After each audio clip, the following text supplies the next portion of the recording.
Well, hi again from Mariposa. So there's definitely been a shift in the weather, and we're getting those cooler nights, and it's time to clear the gardens, and that's a little bit of work, but let's do a little bit more work and prepare for spring. And so here at Mariposa, we brought in a ton of spring bulbs, and I'm going to show you what we have today, and come on up.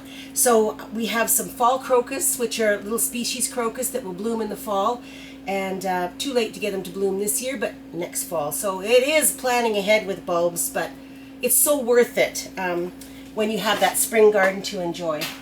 Another thing I'm going to show you is there's some hyacinths in this bag, and bulbs need a cool period, so you can take a bag of hyacinths, put them in the back of your fridge, and then forget about them and bring them out in February, and you can force them inside. And I'm going to do one just like this.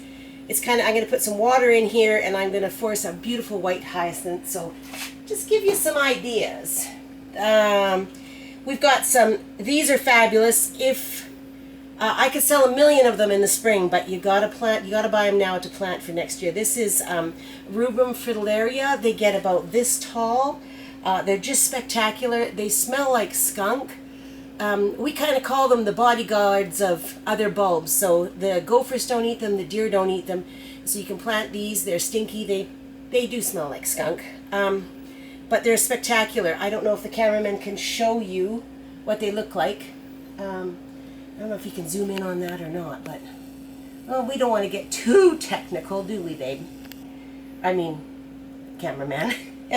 Anyway, you can do that, and this we've got some of these giant alliums.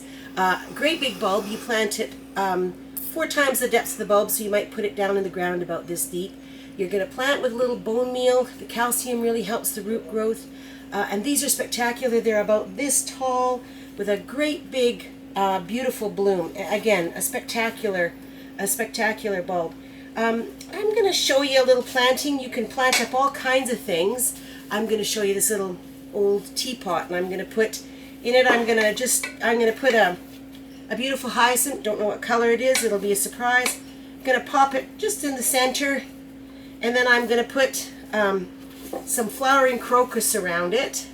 Just 5 of them. I like planting, and then there's a top of the bulb and a bottom of the bulb, and I'm going to pop it in there. 5 of them. I like planting in odd numbers, so it could be 3 or 5 or whatever you like. I'm just going to put a little bit of soil on top of that, and then what I would do with this is I'd put it in a cold room, somewhere where it's not going to freeze hard, but it's going to get that cold growth to encourage the root growth, and I'm going to bring it out about February and enjoy it in the house. So you can plant up all kinds of things, little cool planters, but that's sort of one thing that you could do.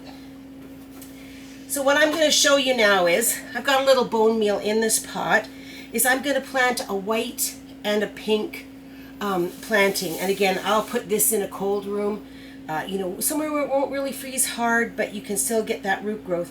I'm going to plant white and pink. So what I'm going to do now is I'm going to plant, this is some white daffodils, and I'm going to put, these ones are called Talia, and they're about 14 inches high. I've got 5 of them. And I'm going to put some snowdrops. Snowdrops are absolutely gorgeous. I've got about 10 of them I'd like to pop in there. And a few more. So I've got white Talia daffodils, white snowdrops, and then I'm going to put in, where is it? Oh, it's a little tulip called Ancilla. It's absolutely gorgeous. It's a Kaufmannia type. It just blooms beautifully. So I'm going to do that. And then I've got 5 of those. I've got 3, I'm hoping they're white, real light colored hyacinths, and I'm going to put 3 of those in there. So away we go. So I'm going to put the 3 hyacinths at the bottom of the planting because they're the biggest bulb, kind of in a diamond. And then I'm going to put some soil in there on top of them. I'm making like a little lasagna. The next size bulb is about, I'm going to pop it in there just like this. Oh, I hope I didn't just, I hope I did hear a car. And I'm going to put some more soil on top. This soil is wet. Oops. put some more on there. So I'm making a lasagna. I'm going to pop that in. 5 of the daffodil bulbs. Just like that. Kind of like a 5 on the dice. A little bit more soil on top. There we go. And now my snowdrops, which I love. Nothing says spring like a bunch of, I mean, it's dirty, but we're going to get it done and we're going to have a gorgeous little pot. I'm popping them around. Got 10 of little guys. So this is kind of like a lasagna. It's in there and it's going to be gorgeous. And if you wanted to put some moss on the top of that, and they would poke through the moss.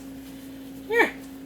Now, probably one of the plantings that sure doesn't look like much, but you wait till the spring. It's going to be fantastic. Anyway, we have a ton of bulbs. I'll get out of the way.